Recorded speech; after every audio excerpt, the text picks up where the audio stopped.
Hello everyone, उम्मीद करता हूँ आप सभी लोग स्वस्थ हैं।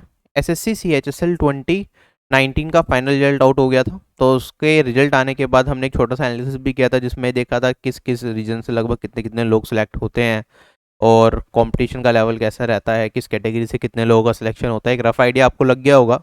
सीएचएसएल 2020 की अभी टीयर 2 का रिजल्ट आया था। अब आपका जो नेक्स्ट स्टेज है वो है स्किल टेस्ट। ठीक है। तो स्किल टेस्ट के बारे में डिटेल में सारी इन्फॉर्मेशन इस वीडियो में आपको मिल जाएगी। इसके बाद कहीं कोई और वीडियो देखने की जरूरत नहीं पड़ेगी। ठीक है। टाइपिंग टेस्ट कैसा होता है, कैसे आप प्रिपेयर कर सकते हैं, अगर डेस्कटॉप लैपटॉप नहीं है तो मोबाइल से कैसे टाइपिंग आप सीख सकते हैं कीबोर्ड को अटैच करके। ठीक है। किन किन चीज़ों का ध्यान रखना है एग्जामिनेशन में, प्रीवियस ईयर पेपर्स कौन से हैं, ये सारी चीज़ें इस वीडियो में डिस्कस की जाएगी। एसएससी सीएचएसएल 2020 टीयर 2 के जो मार्क्स हैं वो आपके 20 तारीख को आएंगे। ठीक है। तो उसके बाद एक छोटा सा एनालिसिस कर लेंगे फाइनल कट ऑफ के लिए भी। उसके बाद एसएससी सीएचएसएल 2020 का काम खत्म। Postal assistant, sorting assistant post का क्या प्रोसेस होता है आफ्टर फाइनल सिलेक्शन, उसके लिए वीडियो रिकॉर्ड कर ली गई है। ठीक है। बस वो ट्रिम करनी है, मतलब एडिटिंग करनी है थोड़ी सी, वो एडिटिंग करके ही जल्दी चैनल पर डाल दी जाएगी, जिससे कि सारा प्रोसेस आपके लिए क्लियर हो जाए। ठीक है। तो मैं आज के सेशन को स्टार्ट करता हूँ। These are the major things that we will be discussing कि स्किल टेस्ट एग्जाम का पैटर्न क्या है, वैकेंसीज क्या है, कट ऑफ कितनी थी स्किल टेस्ट की पिछली बार, प्रीवियस ईयर पेपर्स क्या हैं। ठीक है। पेपर्स को कैसे चेक किया जाता है, कीबोर्ड को कैसे कनेक्ट करना है अगर आप मोबाइल से यूज कर रहे हो, साथ ही साथ बिल्कुल स्क्रैच से टाइपिंग कैसे सीखनी है। ठीक है। इनके ऊपर पहले भी कुछ वीडियोस बनाई हुई है मैंने, लेकिन अब एक ही वीडियो में सारी चीज़ें आपको मिल जाएगी, कोई पुरानी वीडियो देखने की जरूरत नहीं है स्किल टेस्ट से रिलेटेड आपको। ठीक है। कंप्लीट गाइडेंस इस वीडियो में होगी और बहुत डिटेल में हम चीज़ों को डिस्कस करेंगे। स्किल टेस्ट की डेट आ चुकी है सीएचएसएल 2020 एस्पिरेंट्स की, जो कि 1 जुलाई को कराया जाएगा। तो लगभग आपके पास अभी 1.5 महीना है। जिन लोगों ने अभी से काफ़ी प्रैक्टिस कर रखी है, ठीक है, थोड़ा थोड़ा रोज का 1-1.5 घंटा निकालते रहे टाइपिंग के लिए भी, क्योंकि सीएचएसएल की टाइपिंग थोड़ी सी डिफिकल्ट होती है सीजीएल की टाइपिंग से। अगर मैं बात करता हूँ वो लोग जिन्होंने टाइपिंग अभी सीखनी है, तो 1.5 महीने में देखो बहुत थोड़ा मुश्किल होगा बिल्कुल स्क्रैच से करना, लेकिन टाइम आपको बहुत ज़्यादा देना पड़ेगा। आपको डेली का 3 से 4 घंटे आप टाइपिंग करोगे तो 1.5 महीने में भी आप इस लेवल तक पहुंच सकते हो कि सीएचएसएल की टाइपिंग को क्लियर कर जाए। ठीक है। तो वो सारी चीज़ें हम डिस्कस कर रहे होंगे, कैसे कैसे करना है, आपको क्या स्पीड चाहिएगी। ये अपने पास सीएचएसएल 2020 की वैकेंसीज है। ठीक है। अगर वैकेंसीज को मेजरली देखूं तो 3 पार्ट में स्प्लिट किया है। एक तो लोअर डिविजनल क्लर्क आपका जेएसए और जेपीए की वैकेंसीज है, एक पोस्टल असिस्टेंट, sorting असिस्टेंट की है, और एक डेटा एंट्री ऑपरेटर की वैकेंसीज है अपने पास। इन दोनों वैकेंसीज के लिए, ये मैक्सिमम वैकेंसीज अपनी इसी कैटेगरी में आ रही है, इन सब के लिए एक सिंगल स्किल टेस्ट होता है टाइपिंग का। ठीक है। उसका पैटर्न फिक्स्ड है। अगर डेटा एंट्री ऑपरेटर की बात करें, इसे 2 कैटेगरी में स्प्लिट करते हैं। एक तो होता है इन दी ऑफिस ऑफ सीएजी और एक होता है अदर्स ऑफिसेस। सीएजी को छोड़ के अदर ऑफिस में अगर आप डेटा एंट्री ऑपरेटर लगते हो, ठीक है, तो एक स्किल टेस्ट तो इन सभी पोस्ट के लिए आप एलिजिबल हो तो उसके लिए होगा। डेटा एंट्री ऑपरेटर इन सीएजी के ऑफिस के लिए अगर आप एलिजिबल हो तो उसके लिए अलग स्किल टेस्ट होता है, और अगर आप डेटा एंट्री ऑपरेटर लगते हो किसी और डिपार्टमेंट में, उसके लिए अलग स्किल टेस्ट होता है। इस बार अगर हम देखें तो डेटा एंट्री ऑपरेटर की जो पोस्ट है हमारे पास, वो सीएजी के ऑफिस में नहीं है। ठीक है। अदर डिपार्टमेंट्स के अंदर है। तो 2 तरह के स्किल टेस्ट कराए जाएंगे सीएचएसएल 2020 में, एक ये वाला और एक ये वाला। ठीक है। अगर मैं बात करता हूँ सीएचएसएल 2019 में, तो डेटा एंट्री ऑपरेटर की पोस्ट ही नहीं थी, तो सिर्फ एक ही तरह का स्किल टेस्ट कराया गया था, डेट इज टाइप 1। आगे बढ़ते हैं। अगर आप यहाँ पे देखेंगे तो इस बार जो वैकेंसीज है हमारे पास सीएजी में नहीं है, डीओ इन अदर्स में है। देखो सीएजी अलग डिपार्टमेंट है आपका, सीजीए अलग डिपार्टमेंट है। तो सीजीए की वैकेंसीज हैं और हमारे पास डीटी जनरल डिफेंस स्टेट्स इसकी वैकेंसीज हैं। ठीक है। कट ऑफ भी हमारे पास जनरली सीएचएसएल में 3 निकलती हैं। जो 3 तरह की बताई मैंने वैकेंसीज, एक तो आपकी इस पर्टिकुलर पोस्ट के लिए जिसकी अलग टाइपिंग है, इसकी कट ऑफ अलग आती है। डेटा एंट्री ऑपरेटर इन सीएजी की अलग आती है, data entry operator in other departments की अलग आती है। तो इस बार 2 कट ऑफ्स आई हैं हमारे पास टीयर 2 के बाद भी, और 2 ही तरह का टाइपिंग टेस्ट भी कंडक्ट कराया जाएगा। अब देख लो एक बार रिक्वायरमेंट क्या क्या है। सबसे पहले हमारा मेन पोस्ट है पोस्टल असिस्टेंट, sorting असिस्टेंट, जिसकी मैक्सिमम वैकेंसीज हैं। जेएसए, जेडीए, एलडीसी हो गया आपका। इसके लिए अगर आपने फॉर्म जब भरा था तो आपसे पूछा था आप इंग्लिश में टाइपिंग देना चाहते हो या हिंदी में, तो वो अपना एप्लीकेशन एक बार देख लेना कि आपने इंग्लिश सेलेक्ट किया था या हिंदी। मैक्सिमम लोगों ने मेरे हिसाब से इंग्लिश ही किया होगा। ठीक। इंग्लिश की जो टाइपिंग होती है आपको 10 मिनट मिलती है, जिसमें आपको 1750 की डिप्रेशन करने होते हैं। अब की डिप्रेशन क्या है, मान लो आपने क्या करा, आपको लिखना है he is a good boy. अगर मैं इसके की डिप्रेशन निकालूं इस सेंटेंस में, कितने होंगे? आप कहेंगे सर 1 की डिप्रेशन 2, ये स्पेस है ना, ये भी काउंट होगा, 3 4 5 6 7 8 और 4 12 13 और 3 15 और एक फुल स्टॉप है 16। तो यहाँ पे हमारे पास 16 की डिप्रेशंस हैं। क्या ये चीज क्लियर हो गई? तो स्पेस भी काउंट होता है। तो आपको क्या करने होंगे, 1750 की डिप्रेशन करने होंगे 35 मिनट के, 35 वर्ड पर मिनट की स्पीड चाहिए आपको 10 मिनट में अगर इतना करना है। 35 वर्ड पर मिनट का मतलब क्या है, हम जनरली मानते हैं एक वर्ड में कितने होते हैं, एक वर्ड में आपके 5 की डिप्रेशन होते हैं, एसएससी में ये चलता है। कोई और एग्जामिनेशन की अगर आप टाइपिंग दे रहे हो उसमें चेंजेस हो सकते हैं इस चीज में, लेकिन सीएचएसएल में एसएससी में ऐसा चलता है, सीजीएल और सीएचएसएल में, एसएससी के सभी एग्जाम्स में ऐसा ही चलता है, ये मान के चलें आप। तो 35 वर्ड पर मिनट की आपको टाइपिंग स्पीड चाहिए।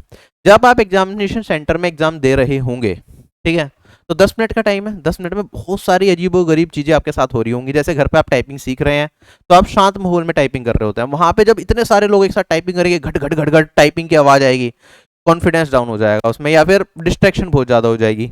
उसके बाद एंग्जाइटी होती है एग्जाम में, जिसके कारण भी हम गलतियां ज़्यादा करते हैं। और बाई चांस आप टाइपिंग करते टाइम एक पूरी की पूरी लाइन आपने गलती से स्किप कर दी, जो कि मैं अभी आने वाले टाइम में बताऊंगा, तो आपका पूरा पेपर बर्बाद हो सकता है, टाइपिंग में फेल हो सकता है। मैंने बहुत लोग देखे हैं, बहुत अच्छा स्कोर होता है, लेकिन टाइपिंग में एक छोटी सी मिस्टेक के कारण कि एक लाइन स्किप हो गई, उसके कारण वो फेल हो जाते हैं। ठीक है, क्योंकि हमारे पास टाइपिंग स्पीड यहाँ पे लिखी तो है 35 वर्ड पर मिनट, लेकिन 35 वर्ड पर मिनट अगर आप प्रिपेयर करके जाएंगे तो एग्जाम में नहीं होगा। बहुत ज्यादा सही कंडीशंस चाहिए आपको, 35 पर मिनट की स्पीड ही प्रैक्टिस करके जा रहे हो और एग्जाम में क्लियर कर लिया इसी से। आपको टारगेट रखना है अपना इससे 15 वर्ड पर मिनट टाइपिंग स्पीड ज्यादा रखनी है। कितनी ज्यादा? 15 वर्ड पर मिनट। मतलब आप जब एग्जाम में जा रहे हैं 50 तक की आपकी टाइपिंग स्पीड होगी तो आप श्योरिटी रहेगी कि हाँ आप सिलेक्ट हो जाओगे। ठीक है, 45 पे भी काम चल सकता है, लेकिन 50 के लिए रेडी रहें। ठीक है, कम से कम इतना रखें कि आपको जो टाइपिंग के लिए 10 मिनट मिली है, आपको प्रैक्टिस करनी है 7 से 8 मिनट में मैक्सिमम पूरा का पूरा पैसेज 1750 की डिप्रेशन आपके हो जाने चाहिए। ठीक है, क्योंकि उसके बाद चेकिंग भी देखनी है, कोई लाइन तो नहीं छूटी, वो सारी चीजें अभी और डिस्कस करेंगे। अगर आपने हिंदी में भरा था कि हाँ हिंदी में टाइपिंग देनी है इन सभी पोस्ट के लिए, तो आपको 10 मिनट मिलेगी, लेकिन इसमें जो की डिप्रेशन करने हैं वो 1500 होंगे। ठीक है, तो 30 वर्ड पर मिनट की हिंदी में टाइपिंग स्पीड चाहिए। ठीक, लैंग्वेज के लिए आप अपना एप्लीकेशन जो था जब फॉर्म भरा था वो चेक कर सकते हैं, अगर आपने डाउनलोड कराओ। मैं हमेशा कहता हूँ जब भी फॉर्म भरते हैं एसएससी का कि एप्लीकेशन डाउनलोड कर लेना, जो आपने फिल करा आगे रेफरेंस में काम आती है। अगर मैं बात करता हूँ जो कैंडिडेट्स एलिजिबल हैं स्क्राइब के लिए, उन्हें यहाँ पे 5 मिनट एक्स्ट्रा मिलते हैं, तो उन्हें 15 मिनट मिल जाएगी। ठीक है, ऐसे ही यहाँ पे इन जो टाइपिंग होगी data entry operator in the office other than CAG, इसकी भी इस बार सीएचएसएल 2020 में टाइपिंग होने वाली है। इसमें भी सेम सिनेरियो है आपका, इसमें बस टाइपिंग स्पीड थोड़ी कम चाहिए। इसमें जो टाइपिंग स्पीड चाहिए होती है वो सीजीएल जैसी होती है। ठीक है, सीएचएस में ज़्यादा मांगता है, सीजीएल में कम मांगता है। सीजीएल जैसी टाइपिंग स्पीड चाहिए होती है, 15 मिनट आपको मिलेंगे। ठीक है, जो आपकी टाइपिंग स्पीड जनरली चाहिए होगी वो 26 साढ़े 26 से लेके 29.5 29.33 कर लो, इसके बीच की टाइपिंग स्पीड चाहिए होगी, क्योंकि आपको क्या करना है 15 मिनट में 2000 से 2200 की डिप्रेशन करने होंगे। अगर निकालते हैं तो ऐसा बैठेगा। आगे बात करता हूं मैं यहाँ पे, अगर मान लो आप इस पर्टिकुलर पोस्ट के लिए भी एलिजिबल हो और इस पर्टिकुलर पोस्ट के लिए भी एलिजिबल हो, तो आपको 2 टाइपिंग टेस्ट देने पड़ेंगे, वो सेम डे में ही होंगे। उसका शेड्यूल भी बता दूंगा मैं आपको अभी। ठीक है, data entry operator in the office of CAG, इस बार इसकी वैकेंसीज नहीं है, लेकिन सीजीएल 20 सीएचएसएल 2020 में 1 में अगर इसकी वैकेंसीज हैं या आगे कभी आती हैं, तो उस केस में क्या रहता है सिनेरियो अपना, 3700 से 4000 की डिप्रेशन आपको करने होते हैं 15 मिनट में। मतलब आपको जो टाइपिंग स्पीड चाहिए वो जनरली 50 वर्ड पर मिनट की चाहिए, मतलब आप प्रिपेयर करके जाएंगे 65 से 70 वर्ड पर मिनट की टाइपिंग स्पीड। तो ये वाला थोड़ा सा मुश्किल होता है। ठीक है, इसके लिए बहुत ज़्यादा एफर्ट चाहिए होते हैं, इसके लिए 3-4 महीने मिनिमम चाहिए आपको, लेकिन ये वाला डुएबल है। अगर आप 1.5 महीने में बहुत अच्छे तरीके से करेंगे, यू कैन डू इट, अगर इस पे ही फोकस करेंगे तो। आगे बात करते हैं स्किल टेस्ट के बारे में। जो चीज़ें मैंने बताई कि ये क्वालिफाइंग इन नेचर होता है। ठीक है, परसेंटेज एरर निकाले जाते हैं कि मान लो 1750 की डिप्रेशन है, तो उसमें देखेंगे आपके एरर्स कितने हैं। ठीक है, यहाँ पे आपके एरर होंगे 1750 इंटू में 100% कर देंगे, तो आपके परसेंटेज एरर निकल के आ जाएगा। तो जो कट ऑफ निकलती है वो भी परसेंटेज एरर के बेसिस पे होती है कि इस पर्टिकुलर परसेंट से ज़्यादा आपके परसेंटेज एरर नहीं होने चाहिए। अलग अलग पोस्ट की अलग अलग होती है, हर साल सेम ही रखते हैं वो, तो वो दिखा दूंगा मैं अभी आपको। ठीक है, ये थोड़ा डिटेल में लिखा हुआ है, वो सारी चीज़ें आप देख सकते हैं जो मैंने बता दिया आपको सिंप्लीफाई करके। अब टाइपिंग का पैसेज कैसे आता है, ये सीएचएसएल 2019 का जो रिसेंटली टाइपिंग हुआ था उसका पैसेज है। बिल्कुल सिंपल पैसेज आपको देखने को मिलेगा, यहाँ पे कोई स्पेशल कैरेक्टर आपको हैशटैग डॉलर ये सब नहीं मिलेंगे। ठीक है, बाकी आपका कोमा एक होगा, फुल स्टॉप होगा, एक हो सकता है ऊपर वाला कोमा आ जाए। ठीक है, इस तरह की चीज़ें दिखेंगी। न्यूमेरिकल जो ये है नंबर्स, वो बहुत रेयर मिलेंगे, कहीं कहीं मिलेंगे, तो आपको जरूरी नहीं है कि नंबर्स की बहुत अच्छी प्रैक्टिस करनी है, जब आएगा आप डायरेक्टली भी टाइप कर सकते हैं। ठीक है, तो बहुत सिंपल टाइपिंग पैसेज रहता है। कुछ वर्ड्स आपके छोटे, मतलब ऐसा हो सकता है कि जहाँ पे जब आप टाइपिंग का पैसेज मिले कि मेरे पास जो इनिशियल लेटर है, जनरली हम लिखते हैं आई एम हैप्पी। ठीक है, तो हो सकता है इन्विजिलेटर क्या करे, वहां पे जो पैसेज दे उसमें हैप्पी का एच स्मॉल है ना, वो आपको एच लार्ज दे दे। तो इस चीज का भी आपको ध्यान रखना पड़ेगा। अगर वहां पे लार्ज आ गया तो आपको लार्ज लिखना है, आपको स्मॉल नहीं लिखना है। कई बार ऐसा होगा कि जहां फुल स्टॉप लगना चाहिए नहीं लगाएंगे, या फिर कुछ वर्ड ऐसे बड़े बड़े भी आ जाते हैं कि यहाँ पे अभी कोई बड़ा सा वर्ड नहीं दिख रहा। कई बार ऐसा भी वर्ड होगा कि दो तीन वर्ड ऐसे ही, एक इन दोनों को मान लो कंबाइन कर दिया हमने, डेट आयोडीन स्पेस नहीं है इसके अंदर, तो बड़ा वर्ड आ जाता है एक। ठीक है, तो उस तरह के लिए वर्ड के लिए भी हमें रेडी रहना है। बाकी नॉर्मल पैसेज आता है, कोई दिक्कत नहीं आएगी आपको टाइप करने में। ये CHSL 2019 का दिखाया, ऐसी CHSL 2018 का भी देख लो। टेलीग्राम चैनल पे ये डाल दूंगा मैं, पहले भी डाले हुए हैं, दोबारा एक बार डाल दूंगा जिससे कि आपको दिख जाए। ठीक है, इसमें भी देखो बिल्कुल सिंपल है। जैसे यहाँ पे एक वर्ड जैसे मैं बता रहा था, ये थोड़ा मुश्किल वर्ड है, ये एक बार के में टाइप करना थोड़ा मुश्किल वर्ड है, तो इस तरह के वर्ड के लिए भी आपको रेडी रहना है। ठीक है, बाकी यहाँ पे आप देखेंगे कोई भी नंबर नहीं है, स्पेशल सिंबल यहाँ पे भी कोई नहीं है। ठीक, और ये CHSL 2017 का टाइपिंग पैसेज है, आप यहाँ पे देख सकते हैं। आपको जो मिलेगा स्टार्टिंग वाली जो मैंने बताया, उसमें 1750 की डिप्रेशन या SSC देता है। ठीक है, पहले क्या होता था, वो 2000 भी दे देता था, लेकिन उसमें वैल्यूएट 1750 ही होते थे स्टार्टिंग के आपके। ठीक है, स्टार्टिंग की पोस्ट के लिए।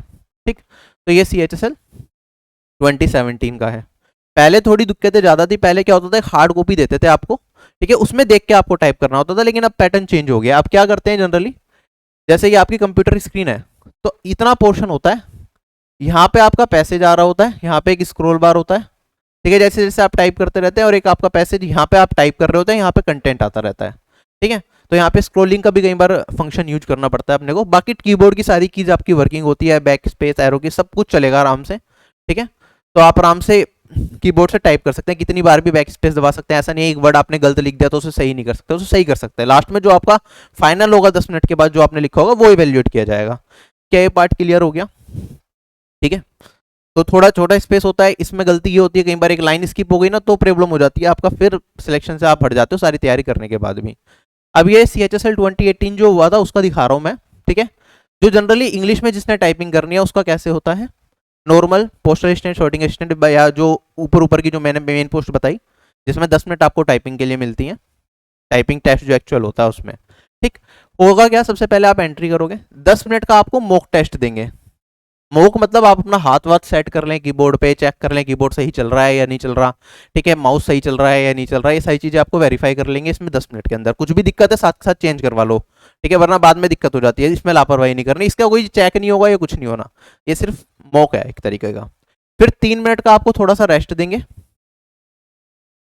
ये 3 मिनट का आपका रेस्ट है। और उसके बाद 10 मिनट क्या होगा आपका एक्चुअल टाइपिंग, और उसके बाद 3 मिनट का आपको क्या मिल जाएगा, वेरिफिकेशन वगैरह होता है, आपको मदर्स नेम वगैरह वहां पे लिखना होता है। ठीक है, तो वो काम होता है लास्ट के 3 मिनट में। तो टोटल जो आपका पूरा टाइम लगेगा ना स्किल टेस्ट के लिए, ये आपका 26 मिनट का होगा। ठीक है, अगर आपने स्क्राइब ले रखा है तो आपका 31 मिनट तक चलेगा ये। ठीक, तो ये अपना 26 मिनट है, डेट सोल इतना टाइम लगना है वहाँ पे। ठीक है, बाकी सेंटर पे आपको थोड़ा टाइम पहले पहुंचना होता है, फिर वो बुलाते हैं एक एक करके, ये सारी चीज़ें रहती हैं। अगर आपका इंग्लिश टाइपिंग है और DST CAG है, ठीक है, इस बार CAG की वैकेंसी नहीं है फिर भी बता देता हूँ।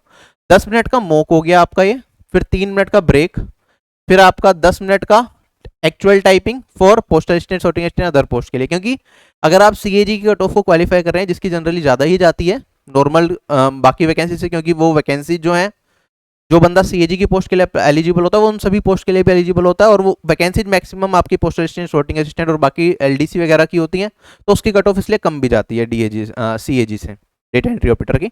तो जो लोग ये दे रहे होते हैं, मतलब जो लोग DAG के लिए, CAG के लिए एलिजिबल होते हैं, वो इसके लिए भी एलिजिबल होते हैं। तो उन्हें ये वाला टाइपिंग टेस्ट भी देना होता है। उसके लिए 10 मिनट का तो ये आपका ये वाला टाइपिंग टेस्ट हुआ। उसके बाद 3 मिनट का ब्रेक देंगे एक और, फिर 15 मिनट का आपका जो CAG ऑफिस में अगर डेटा एंट्री ऑपरेटर लग रहे हो तो उसका टाइपिंग टेस्ट होगा, जिसके लिए 50 वर्ड पर मिनट की स्पीड चाहिए। और उसके बाद फिर आपका 3 मिनट का वेरिफिकेशन होगा, फिर आपका टेस्ट खत्म होगा। ठीक है, तो ऐसे चीजें चलेंगी ये सारी की सारी। आप हिंदी टाइपिंग का अगर नॉर्मल देखेंगे, पोस्टल असिस्टेंट, शॉर्टिंग असिस्टेंट और बाकी पोस्ट के लिए, तो इसमें भी वही सेम है, 10 मिनट का मॉक, 10 मिनट का, 3 मिनट का ब्रेक, 10 मिनट का एक्चुअल टेस्ट और फिर 3 मिनट का वेरिफिकेशन। ठीक, तो इस तरह से पूरा का पूरा प्रोसेस चलेगा। अगर data entry operator in office other than CAG की अगर हम बात करें, ठीक है,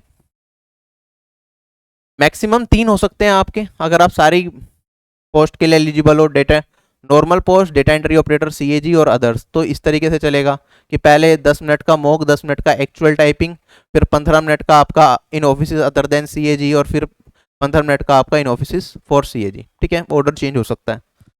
तो इस तरह की सारी चीज़ें हैं। आगे चलते हैं अब हम। जो एग्जाम का इंटरफेस होगा, आपको कुछ इस तरीके से पैसेज आ रहा होगा, यहाँ पे एक स्क्रोल बार होगा, ये थोड़ा बड़ा दिखा रखा है, इतना बॉक्स नहीं होता, जिससे छोटा ही मिलेगा आपको बॉक्स वहाँ पे, और आपको नीचे इस टाइप से टाइप करना होता है। ठीक है, तो आपकी बैक स्पेस की सारी की आराम से वर्किंग होती है। स्क्रोल बार यहाँ पे होगा, क्योंकि टेक्स्ट एक बार की में आपको दिखेगा नहीं, आपको स्क्रॉल करके ऊपर नीचे जाना पड़ेगा। और टेक्स्ट थोड़ा छोटा होता है, तो दिक्कत ये होती है ना, जैसे मान लो इसमें आ गया, इसमें 6 लाइन एक बार की में आई या 4 लाइन एक बार की में आई, अभी एग्जैक्टली याद नहीं है। ठीक है, हो सकता है आपके पैसेज में टोटल 20 लाइन हो, तो 4 लाइन करने के बाद आपको क्या करना पड़ेगा, स्क्रॉल करके ऊपर नीचे जाना पड़ेगा। तो that is also time consuming task. तो उस चीज़ का आपको ध्यान रखना है कि उसमें भी टाइम लगेगा। ठीक है, ये नहीं है कि खाली आता जा रहा है, आप टाइप करते जा रहे हो, हो गया काम। ठीक है, हर चीज़ थोड़ा थोड़ा एक्स्ट्रा टाइम कहीं ना कहीं आपका जाता रहेगा। सारी की आपकी काम कर रही होंगी, माउस और कीबोर्ड को आपको अच्छे से चेक करना है। ठीक है, बैक स्पेस अनलिमिटेड टाइम्स दबा सकते हो, 10 मिनट तक जो आपने टाइप कर दिया बैक स्पेस करके या कुछ भी, ठीक है, वो एक्चुअली में वेरीफाई होगा। इंस्ट्रक्शंस जो एडमिट कार्ड पे आपको मिलेंगी वो अच्छे से रीड करके जानी है। जब आप वहां पे लॉगिन करेंगे पोर्टल पे टाइप करने के लिए, तो वहां पे जो इंस्ट्रक्शंस आएंगी वो भी आपको अच्छे से एक बार रीड करनी है। जल्दबाजी में वो तो कहेंगे कि आगे स्किप कर करके आगे बढ़ते रहो, लेकिन इंस्ट्रक्शन जरूर रीड करें, इंस्ट्रक्शंस इंपॉर्टेंट होती हैं। ठीक है, एक्स्ट्रा स्पेस नहीं देने, this is very very important. क्योंकि मान लो आपके पास एक पैसेज आया, ये जैसे यहाँ पे 1 स्पेस 2 स्पेस, मान लो इसमें 50 स्पेस है, मैंने ये मान के चल लिया, या फिर मैं आपको पीछे दिखाता हूँ जो अपन ने अभी देखा था, ये CHSL 20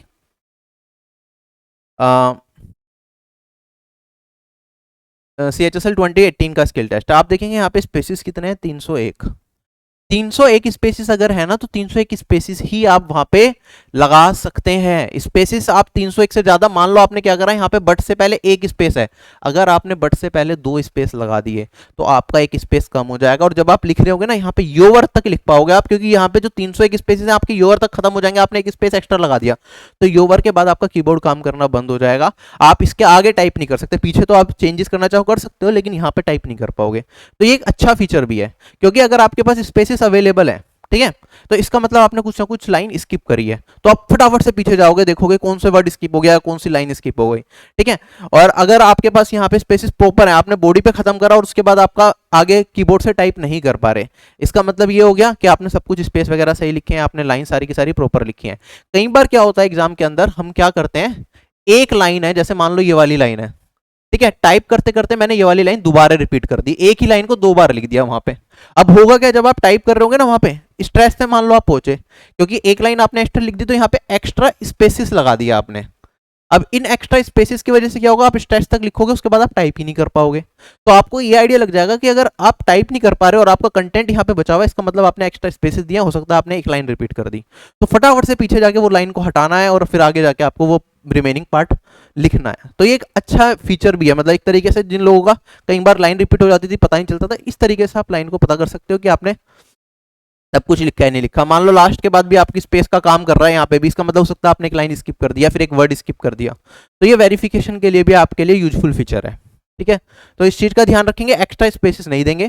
फुल स्टॉप के बाद एक सिंगल स्पेस आता है, 2 स्पेसेस नहीं आते, कुछ लोगों को आदत होती है 2-2 स्पेस एक्स्ट्रा स्पेस डालने की, ऐसा काम मत करें।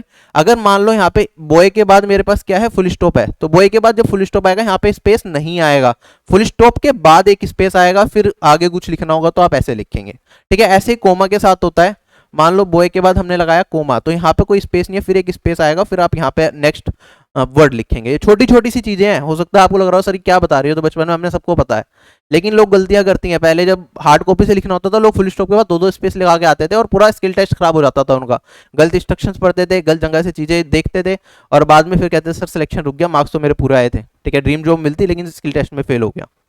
ठीक है, चलूँ आगे।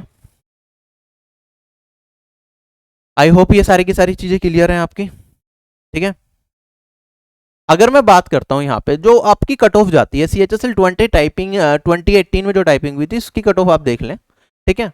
For departments other than CAG, इस बार इसका टाइपिंग होना है आपका CHSL 2020 में, तो कट ऑफ ऐसी जाएगी। सभी कैटेगरीज के लिए अपनी यहाँ पे 7% तक का एरर अलाउड है। परसेंटेज एरर को अभी थोड़ा सा और डिटेल में एक्सप्लेन करूंगा। सभी कैटेगरीज के लिए यहाँ पे 7% तक का एरर अलाउड है, और अनरिजर्व्ड कैटेगरी के लिए अपने पास यहाँ पे 5% का एरर अलाउड है। इससे ज्यादा एरर करा तो फेल।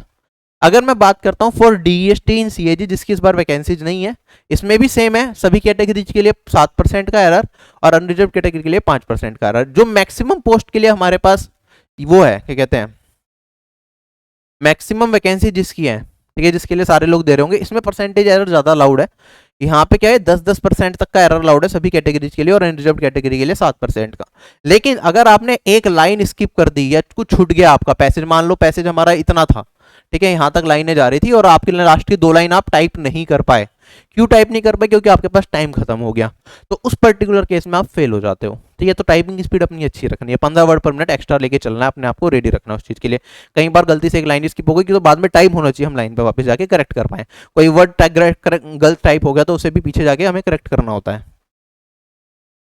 ठीक है, तो ये CHSL 2019 का स्किल टेस्ट है। इस बार तो CAG मतलब डेटा एंट्री ऑपरेटर की वैकेंसीज नहीं थी CHSL 2019 में, तो आपको बाकी देख सकते हैं कि जो पोस्टल असिस्टेंट, शॉटिंग असिस्टेंट बाकी कैटेगरी के लिए क्या आ रहा है। सभी कैटेगरीज के लिए 10% एरर और रिजर्व कैटेगरी के लिए 7%, तो ये फिक्स है, लगभग यही रहता है हर बार। ठीक है, इस हिसाब से आप प्रिपेयर कर सकते हैं। कुछ लोगों में क्या होता है ना, वो जल्दबाजी में पहले टाइप करते हैं और सोचते हैं जब वेरीफाई कर दोबारा है ना वापस जाके मैं वेरीफाई कर लूंगा। ठीक है, इतना टाइम नहीं मिलेगा। ठीक है, आप टाइप जब करें अपनी स्पीड मैंने कहा थोड़ी एक्स्ट्रा लेके चलेंगे, और टाइप करते टाइम थोड़ा ध्यान रखेंगे कि आप गलती तो नहीं कर रहे हैं। स्क्रीन पे ही दिख रहा होता है, यहाँ पे आपका पैसेज है, यहाँ पे अगर आप टाइप कर रहे हो ऊपर दिख रहा होता है, आप एक बार देखते रहें कि आप क्या लिख रहे हैं, क्या वो सही भी है या नहीं है। ठीक है, कोई लाइन तो नहीं स्किप कर, थोड़ा कोशिश रहने की जरूरत है। आप जल्दी जल्दी में पूरा टाइप कर लेंगे, क्योंकि पूरा पढ़ने में पैसेज को बार बार स्क्रॉल बार वहां पे यूज करना पड़ेगा, तो आपका छूट जाएगा। आप पूरा दोबारा वेरीफाई करना पॉसिबल नहीं होगा मैक्सिमम लोगों के लिए। ठीक है, जिनकी स्पीड ही 70-75 है वो लोग तो फिर भी वेरीफाई कर सकते हैं कि 10 मिनट का पैसेज 5 मिनट में टाइप कर दिया और 5 मिनट बची हुई आराम से देख रहे हैं। ठीक है, बाकी जो नॉर्मल लोग हैं वो पूरा पैसेज वेरीफाई दोबारा नहीं कर पाएंगे, इतना टाइम नहीं मिलेगा। ठीक है, कि पहले ऊपर से देखें, रीड करें, फिर नीचे से अपना देखें कि सही है, सब कुछ नहीं है, तो इट टेक्स अ टाइम। कोशिश करनी है कि एक बार की में ही सही टाइप करना है। ठीक है, तो एक्यूरेसी पे आपको ध्यान देना है, टाइपिंग अच्छे से सीखें, एक्यूरेसी पे ध्यान दें अपना, कि एक बार की में दोबारा रीचेक करने की नेसेसिटी ना पड़े। स्पेस बार का मैंने बता दिया, कोई लाइन स्किप होगी तो भी पता चल जाएगा आपको स्पेस बार की वजह से, और लाइन स्किप नहीं होगी तो भी आपको स्पेस बार की वजह से पता चल जाएगा, तो एक अच्छा फीचर है वो। ठीक है, कोई लाइन छूट गई तो आप फेल हो जाओगे, लास्ट में टाइपिंग करते टाइम 1-2 लाइन रह गई तो आप फेल हो जाओगे। ठीक है, डिस्ट्रैक्शंस होगी, नॉइस होगी, एंग्जाइटी होगी, तो 10 मिनट का टाइम अगर आपको मिल रहा है तो मैं कह रहा हूं कि मैक्सिमम टारगेट तो आपको 7 मिनट तक लेके चलना है, कि 1750 की डिप्रेशन जब आप प्रैक्टिस कर रहे हैं आपके 7 मिनट में 100% हो जाने चाहिए। मैक्सिमम पुश कर सकते हैं हमेशा 8 मिनट, इससे ज्यादा मत लेके जाना। अगर आप ये कर रहे हो कि 10 मिनट मिल रहे हैं और आप प्रैक्टिस में भी यहाँ पे 10 मिनट लगा रहे हो ये 1750 की डिप्रेशन करने के लिए, तो एग्जाम आपका फ्लक्चुएट, मतलब कॉन्फिडेंस नहीं आएगा एग्जाम में। कोई जरूरी नहीं है कि आप एग्जाम देने जाओ और डेफिनेटली आप क्लियर कर जाओगे, उसकी गारंटी नहीं रहेगी। ठीक है, तो इन छोटी छोटी बारीक बारीक चीजों को समझते हुए चलें। जो फर्स्ट टाइमर होते हैं उन्हें ज्यादा प्रॉब्लम होती है, जो प्रो लेवल पे खेल रहा है, पहले दे चुके हैं स्किल टेस्ट वगैरह, उन्हें चीजें फिर भी क्लियर होती हैं। अगर मैं बात करूं नेचर ऑफ मिस्टेक्स क्या होती हैं, देखो हमारे पास जब इवेल्युएशन की जाता है तो अलग अलग तरह की मिस्टेक्स होंगी। एक होगी फुल मिस्टेक, एक होगी हाफ मिस्टेक। फुल मिस्टेक क्या होती है कि for every omission of a word, ठीक है, आपने एक वर्ड ही छोड़ दिया, मान लो कोई भी सेंटेंस लिख देता हूं मैं, जैसे मैंने लिखा है यहाँ पे स्किल टेस्ट इवेल्युएशन स्कीम। ठीक है, मैंने क्या करा, यहाँ पे स्किल के बाद एक स्पेस है, फिर टेस्ट के बाद एक स्पेस है, तो इंक्लूडिंग स्पेस एक वर्ड पूरा का पूरा माना जाएगा। मान लो आपने क्या करना है, यहाँ पे आपने क्या करा, स्किल इवेल्युएशन स्कीम लिख दिया, आप टेस्ट लिखना भूल गए, तो आपने क्या करा, स्किल के बाद इवेल्युएशन लिखा, तो स्किल के बाद स्पेस आया और फिर इवेल्युएशन आया, तो कितने कैरेक्टर्स हैं यहाँ पे, 1 2 3 4, तो टेस्ट के और एक स्पेस 5, तो ये आपका फुल मिस्टेक, मतलब 5 कैरेक्टर्स की आपकी यहाँ पे मिस्टेक हो गई। टोटल कैरेक्टर्स कितने, 1750 के आसपास होंगे, वो 1760 भी हो सकते हैं, 1740 भी हो सकते हैं, जनरली एसएससी अभी पूरा फिक्स लेता है 1750। ठीक है, 1750 की डिप्रेशन, तो यहाँ पे 5 की डिप्रेशन, तो ये फुल मिस्टेक माना जाएगा कि 5 की डिप्रेशन का आपका एरर हो गया। ठीक है, ऐसे ही अगर कोई आपने सब्स्टिट्यूशन कर दिया एक वर्ड का, स्किल टेस्ट इवेल्युएशन स्कीम लिखा था, skill taste good evaluation scheme, good आपने क्या कर दिया, खुद से ऐड कर दिया, तो होगा क्या, गुड है और एक स्पेस भी डाला आपने, 5 की डिप्रेशन एक्स्ट्रा कर दिए, ठीक है, पूरा का पूरा वर्ड चेंज कर दिया ना आपने, तो 5 कैरेक्टर्स का फिर से 5 की डिप्रेशन का फिर से आपका एरर हो गया, ठीक है। तो यहाँ पे 5 का एरर हो गया कितने में, 1750 में, ठीक है। और यहाँ पे भी वही लिखा हुआ है, कोई रॉन्ग वर्ड, पूरा का पूरा वर्ड ही रॉन्ग टाइप कर दिया, इवैल्यूएशन की जगह आपने क्या लिख दिया, करेक्शन लिख दिया, तो भी पूरा का पूरा आपका एरर माना जाएगा, उसकी सारी जो भी कीज होंगी उन्हें ऐड करके आपका एरर निकाला जाएगा इस तरीके से। अगर हाफ मिस्टेक्स की बात करें, हाफ मिस्टेक मतलब जितने कैरेक्टर्स होंगे उसके आधे को काउंट करेंगे, ठीक है। हाफ मिस्टेक्स अपनी कौन कौन सी होती हैं,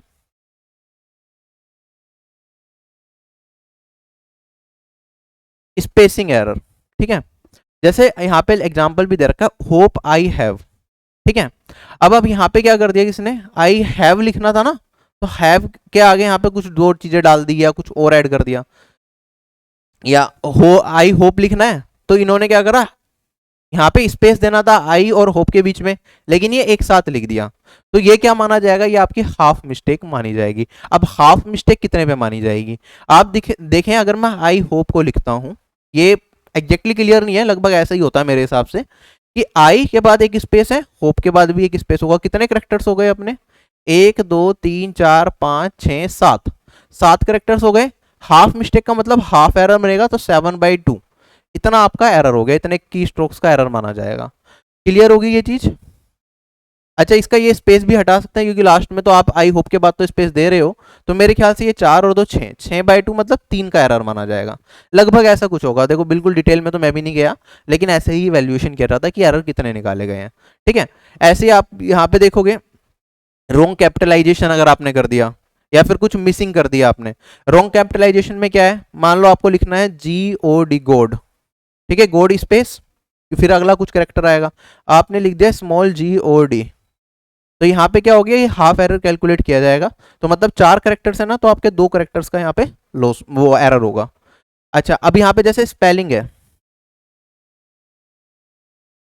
यहाँ पे रिपीटेशन या एडिशन की वजह से अगर कोई एरर होता है, जैसे स्पेलिंग की जगह आपने सीपलिंग लिख दिया, ठीक है, तो यहाँ पे क्या हुआ, ई है, यहाँ पे सिंगल ई था, आपने 2 डाल दिए, पी इधर कर दिया, तो एक तरह से टाइपिंग मिस्टेक जो होगी जनरल आपकी, उसके लिए भी हाफ मिस्टेक मानी जाती है।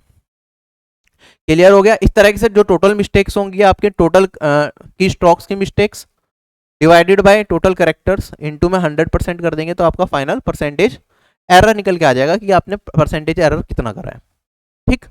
और उसमें आपका जो परसेंटेज एरर होना चाहिए, जो मैंने अभी कट ऑफ दिखाई थी, उससे ज़्यादा होगा तो आप सिलेक्शन से बाहर।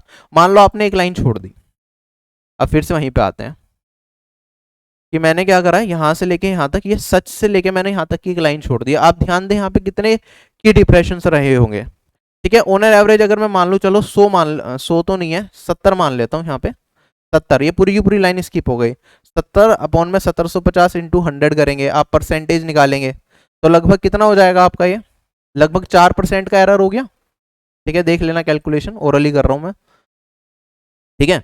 तो अपने पास यहाँ पे 4% का एरर हो गया अगर एक लाइन छूट गई ऐसी, और जो आपको लगता है कि आपने सब कुछ सही टाइप करा है, बीच में भी कुछ ना कुछ एरर्स हो सकता है आपके रहे हो, तो थोड़ा सा अगर ऐसे बढ़ गया तो आपका फिर सिलेक्शन से बाहर।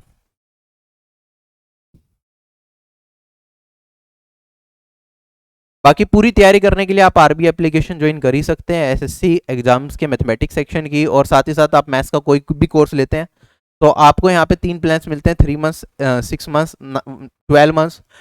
जो भी वीडियोज अवेलेबल हैं, सारी की सारी वीडियोज को आपको एक्सेस मिल जाएगा पूरे फाउंडेशन कोर्स का, 3 महीने 6 महीने अपने हिसाब से जो सा आपका एग्जाम आप कवर करना चाहते हैं उसकी तैयारी यहाँ से कर सकते हैं।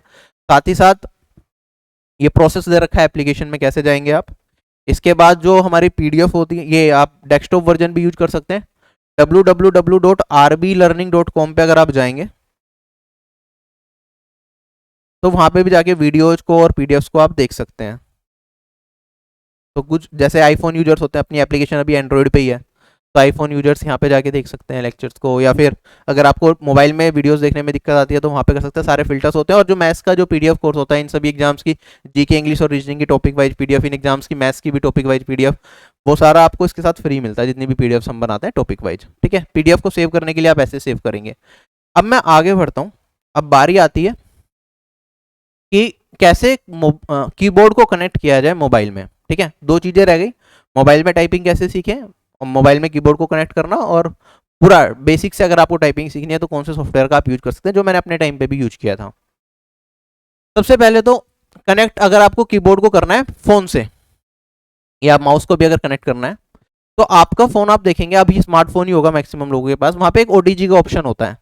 ओटीजी कैसा होता है अपना, आप देखेंगे यहाँ पे कुछ इस तरह का कि ये आपका जो प्लग है ना फोन का चार्जिंग वाला, या उसके नीचे जो होता है, ठीक है, वहीं पे चार्जिंग वाले के पास उससे कनेक्ट करेंगे, और यहाँ पे ये आपका यूएसबी केबल टाइप का पोर्ट होगा जिसमें यूएसबी केबल लग सके। तो इस तरह का एक पोर्ट आपको लेना पड़ेगा, ये लगभग 100 रुपए के आसपास आ जाएगा, आराम से मार्केट से ले सकते हैं, ऑनलाइन ले सकते हैं, ठीक है। मैं किसी का वो नहीं दे रहा लिंक यहाँ पे, लेकिन आप सर्च करेंगे मिल जाएगा, या फिर आप ऑफलाइन आपके पास कोई दुकान है कंप्यूटर वगैरह की, तो वहाँ पे आराम से इजीली अवेलेबल होता है। तो एक ओटीजी सपोर्ट आपके फ़ोन में होनी चाहिए, इस तरह का आप एक केबल ले लेंगे 100 रुपये के आसपास, और कोई भी एक कीबोर्ड ले लेंगे जो यूएसबी वाला हो, ठीक है, जो इसके अंदर आपका जा सके, ठीक। तो ये कीबोर्ड भी ज़्यादा महंगा नहीं आता, मेरे ख्याल से 200 300 400 इस रेंज में जनरली रहेंगे नॉर्मल कंपनीज के। बाकी आपका जो लैब होगी उसमें ज़्यादातर जो कीबोर्ड देखने को मिलते हैं वो एसर के होते हैं, या डेल के होते हैं, या लिनोवो के होते हैं। तो नॉर्मल कीबोर्ड होते हैं, कोई हार्ड कीबोर्ड ऐसा कुछ नहीं है, जैसे आप नॉर्मल यूज कर मैं अपने घर पे करते होंगे अगर डेस्कटॉप है, वैसा सही कीबोर्ड आपको वहाँ पे देखने को मिलेगा, ठीक है। कई बार ऐसा होता है कीज सॉफ्ट होती है, कई बार हार्ड कीज भी आ जाती है, लैब टू लैब वेरी करती हैं ये सारी की सारी चीज़ें। तो आप इस तरीके से देख सकते हैं। यार ये बच्चे ग्रुप में ऐड कर देते हैं, फिर डिलीट करते रहो, ठीक है। तो आप ये देख लेना। अब टाइपिंग सीखनी कैसे है, आप www.tip10.com एक वेबसाइट है, उस पर जाके इनका सॉफ्टवेयर चाहें तो सॉफ्टवेयर डाउनलोड कर सकते हैं अगर आप लैपटॉप डेस्कटॉप पे कर रहे हैं, अदरवाइज आप ऑनलाइन भी टाइपिंग सीख सकते हैं, ठीक है। ऑनलाइन कैसे करनी है मैं दिखा देता हूँ आपको एक बार। ये www.tip10.com पे ही आया हूँ मैं। आप ये स्टार्टिंग में ऐसा दिखेगा, ऊपर से नीचे आ जाएंगे, तीन चीज़ें हैं, एक तो फीचर्स वगैरह के बारे में बता रखा है, एक ऑनलाइन वर्जन है, एक सॉफ्टवेयर वर्जन है, और एक स्कूल वर्जन है, ठीक है। आपको कुछ नहीं करना, अगर मोबाइल में टाइपिंग सीख रहे हो तो आप ऑनलाइन वर्जन पे जाएंगे, रजिस्टर नाउ फॉर फ्री पे क्लिक करेंगे, ठीक है, कुछ सिंपल सा स्टेप है रजिस्टर करने का, ठीक है। तो ये मैंने टिप10 के बारे में पहले ही बताया था, क्योंकि मैंने खुद ये यूज करी थी, तो इसलिए मैं इसे इसका ज़्यादा पता होता है। बाकी टाइपिंग मास्टर प्रो और भी बहुत सारी वेबसाइट्स अवेलेबल है, आप कोई सा भी ट्राई कर सकते हैं जो आपको ठीक लगे, ठीक। तो इसमें जैसे ही आपने रजिस्टर कर लिया, तो उसके बाद 3 स्टेप आते हैं, इंट्रोडक्शन, ट्रेनिंग, ये सारी चीज़ें होंगी। तो फर्स्ट स्टेप में आपको बता रखा है कि कैसे आपको टाइपिंग सीखनी है, कि आपकी फिंगर्स कैसे कैसे होनी चाहिए। जैसे टाइपिंग में ये लिटिल फिंगर है मेरी, ये रिंग फिंगर है, ये आपकी मिडल फिंगर है, ये 4 फिंगर है, ये यहाँ पे आ जाएगी। ऐसी इसकी 4 फिंगर्स कीबोर्ड पे आपकी यही कीज होंगी, ASDF, और ये अपना JKL और S, इस पे कीज होती हैं, और फिर इसी से हम टाइपिंग करते होते हैं। तो आदत इसी की डालेंगे आप, ऐसे ही मतलब सारे 8 की 8 फिंगर्स अपनी टाइपिंग के लिए यूज करें। और थंब का भी यूज होता है, तो वो भी उसको आपको धीरे धीरे पता चल जाएगा, पहले फिंगरिंग की प्रैक्टिस होती है इस तरीके से। उसके बाद फिर इनिशियल एक्सरसाइज फॉर बिगिनर्स, आप इनिशियल एक्सरसाइज पे जाएंगे, यहाँ पे स्टार्ट इनिशियल एक्सरसाइज, ठीक है। तो यहाँ पे आप अपनी फिंगर्स, जैसे मैं अभी बता ही रहा था, JKL और इस पे ये आएगी, और आपका ASDF पे ये फिंगर्स आएंगे। तो आपको वहाँ पे फिर as a practice session start कर दोगे, फिर F और J, उन्हीं फिंगर्स को यूज करना है जो वहाँ पे दिखा रखा था, ठीक है। कुछ एरर होएगा तो यहाँ पे रुक जाएगा, तो बैक स्पेस जाएंगे आप, यहाँ पे ये F करना है तो F क्लिक करके धीरे धीरे प्रैक्टिस करेंगे। रोज का अपना रूटीन बना लें प्रैक्टिस करने का। अगर अभी से CHSL 2020 टाइपिंग की प्रैक्टिस करनी है, 1.5 महीना है, तो दिन का कोशिश करें 3 घंटे निकालें टाइपिंग के लिए, ठीक है। आधा आधा घंटे के 6 पार्ट में स्प्लिट कर दें, एक साथ लंबे टाइम तक नहीं बैठ पाएंगे। टाइपिंग की खास बात यह है, स्टार्टिंग के 15 दिन सबसे ज़्यादा बोरिंग होगा टाइपिंग करना, और उसके बाद मज़ा आना लगेगा, ठीक है। फिर मज़ा आता है टाइपिंग करने में। स्टार्टिंग के 15 दिन इतना बोरिंग लगेगा, ऐसा लगेगा सर पकड़ के यार क्या कर रहा हूँ, मेरे को तो आएगी नहीं टाइपिंग, ठीक है। लेकिन बस विल पावर मजबूत रखना अपनी, 10 से 15 दिन एक बार हो गया ना, थोड़ा हाथ फिंगर सेट हो गया कीबोर्ड पे, फिर मज़ा आएगा। फिर तो ऐसा लगेगा पूरे दिन टाइपिंग करता रहूँ, पढ़ने का मन नहीं करेगा, टाइपिंग करने का ज़्यादा मन करेगा, ठीक है। उसके बाद स्टार्ट ट्रेनिंग का ऑप्शन होता है। अब इसमें टाइम ड्यूरेशन आप सेट कर सकते हो कि कितने टाइम के लिए, वरना करेक्टर्स की लिमिट भी सेट कर सकते हो, कितने करेक्टर्स टाइप करने हैं। Characters in the sense it is like की डिप्रेशन ओनली, ठीक है। तो मान लो मैंने टाइम सेलेक्ट कर दिया यहाँ पे अपने हिसाब से, स्टार्टिंग में आप से 20 मिनट का मैंने टाइम स्टार्ट कर दिया। एरर करेक्शन यूज बैकस्पेस वाला सिलेक्ट कर देना, क्योंकि एग्जाम में आपको बैकस्पेस करना पड़ेगा, ठीक है। यहाँ पे आप स्टार्ट ट्रेनिंग कर देंगे, तो आपका ये स्टार्ट हो गया, स्पेस दबाते ही ये स्टार्ट हो जाएगा, और उसके बाद ये वर्ड्स वगैरह आने लग जाएंगे। तो यहाँ पे प्रैक्टिस सेशन है। हाँ, ये सारे के सारे आपको लेसन 1, लेसन 2, लेसन 3, ये सारे के सारे लेसन हैं। आपको कहाँ तक करने हैं, नम पैड पे नहीं जाना आपको, ऑल कैरेक्टर्स। लेसन नंबर 18 आपका फाइनल लेसन होगा जहां तक आपको प्रिपेयर करना है, ठीक है। यहाँ पे सारी हर तरह की चीजें आने लग जाएंगी लेसन 18 में, ठीक है। French is an official language, basic text आ जाएगा, ठीक है। इतना करने के बाद इसमें अपनी टाइपिंग स्पीड अच्छी रखें। उसके बाद आप टाइपिंग गेम वगैरह भी है थोड़ा, उससे ट्राई कर सकते हैं। ऑन लेसन्स में क्या होगा कि आप खुद भी लेसन इंपोर्ट कर सकते हैं। जैसे मैंने प्रीवियस ईयर का आपको बताया ना कि ये पैसेज आया था, तो प्रीवियस ईयर का पैसेज का पीडीएफ मैं आपको दे दूंगा, वहां से आपको टेक्स्ट कॉपी करना और यहाँ पे टेक्स्ट कॉपी करके इंपोर्ट में लेसन का नाम डाल देना CHSL 2018, और वो सारा का सारा टेक्स्ट कॉपी करके यहाँ पे आपको पेस्ट कर देना है और लेसन को स्टार्ट कर देना है। तो यहीं की यहीं आपकी टाइपिंग स्पीड भी चेक हो जाएगी कि एग्जाम के लिए आप रेडी हो या नहीं हो, ठीक है। ऑल द एग्जाम का इंटरफेस इससे थोड़ा सा अलग होगा, बट यस फिलहाल आपका काम चल जाएगा। आई होप ये वीडियो आपको समझ आई होगी। थोड़ी लंबी वीडियो होती है मेरी, लेकिन टारगेट होता है एक वीडियो बने, सब कुछ कंप्लीट इन्फॉर्मेशन आपको मिल जाए। मैंने यहाँ पे आपको सारा बता दिया, एग्जाम का प्रोसेस क्या होता है, कैसे सीखनी है, क्या गलतियां नहीं करनी, ठीक है, मोबाइल से कैसे टाइपिंग सीखनी है और कौन सी वेबसाइट आप यूज कर सकते हैं। अगर इसी की बात करूं, आप चाहें तो ये डेस्कटॉप पे कर रहे हैं, ऑनलाइन नहीं जाना चाहते, नेट का इशू है, तो एप्लीकेशन को इसको डाउनलोड भी कर सकते हैं, ठीक है। यहीं पे स्टार्टिंग में मैं दिखाता हूं आपको, यहाँ पे ऑप्शन है ना डाउनलोड करने के लिए, तो डाउनलोड नाउ पे फॉर फ्री क्लिक करेंगे। यहाँ पे आपको सारे वर्जन्स मिल जाएंगे। विंडोज के लिए अगर डाउनलोड करना है इस पर क्लिक करेंगे, एकदम डाउनलोड हो जाएगा, ठीक है। बहुत सिंपल चीज़ है, ठीक। सो इस वीडियो में सिर्फ इतना ही, आपसे यही विदा लूंगा। उम्मीद करता हूँ ये वीडियो आपके लिए यूजफुल रही हो। Bye bye everyone, take care, जय हिंद।